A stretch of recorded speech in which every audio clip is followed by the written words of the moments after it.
جس سے آپ حسد کر رہے ہیں اس کو پھلتا پھولتا دیکھنا آپ پسند نہیں کرتے. اس کو کوئی بھی عزت ملتی ہے یا کوئی مالی آسودگی ملتی ہے تو آپ پریشان ہو جاتے ہیں اور آپ اس نعمت کا زوال چاہتے ہیں. اور پھر ایسا وقت آتا ہے کہ وہ نفرت اتنی بڑھ جاتی ہے کہ جو آپ کے اندر انتقام کی آگ کو اس قدر بھڑکا دیتی ہے کہ آپ ہر لمحہ اس کو نقصان پہنچانے کے منصوبے تراشتے رہتے ہیں. تو اس لیے اپنے دل کو، اپنے سینے کو کینے سے محفوظ رکھنا چاہیے، اور اس کا طریقہ یہ ہے کہ معاف کر دیا جائے، اس کے لیے دعا کی جائے، اور اپنے دل میں اس کے لیے اس طرح کا کوئی منصوبہ آنے بھی پائے تو اس کی نفی کی جائے.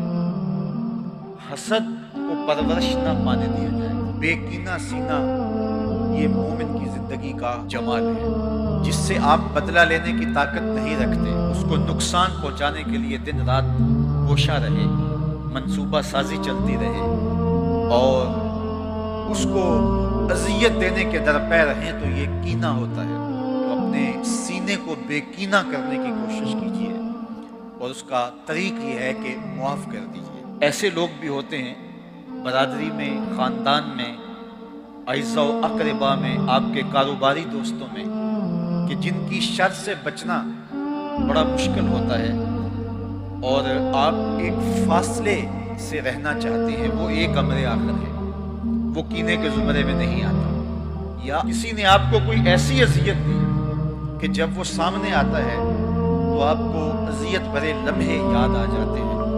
تو ایسے شخص سے پہلو تہی کر لینا اور تھوڑے فاصلے پہ رہنا یہ کینہ نہیں ہوتا.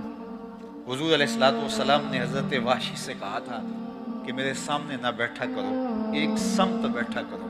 جب تم سامنے آتے ہو تو مجھے اپنے چچا حمزہ یاد آ جاتے ہیں. اور میں آپ کو یہ کہوں کہ اللہ کے بندے تو دشمنوں کے لیے بھی سینوں میں کشادگی رکھتے ہیں، اور ہم اپنوں کو توڑنے میں لگے رہیں اور تقسیم در تقسیم کے عمل سے گزر کر کے امت کے ٹکڑے ٹکڑے کر دیں، تو کیا ہمارے پہ ہمارے آقا خوش ہو سکتے ہیں؟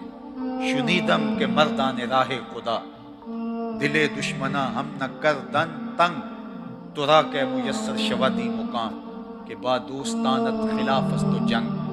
سعدی شیرازی کہتے ہیں ہم نے تو سنا تھا کہ جو مردان خدا ہیں وہ دشمنوں کا بھی دل نہیں دکھاتے. تو کیسا صوفی ہے، تو کیسا مولوی ہے، تو کیسا پیر ہے، تو کیسا مسلمان ہے کہ تو اپنوں کے خلاف جنگ کی آگ بھڑکا رکھی ہے، اور نفرت کے الاؤ تو نے جلائے ہوئے ہیں، اور گلی گلی نفرتوں کی آگ جل رہی ہے.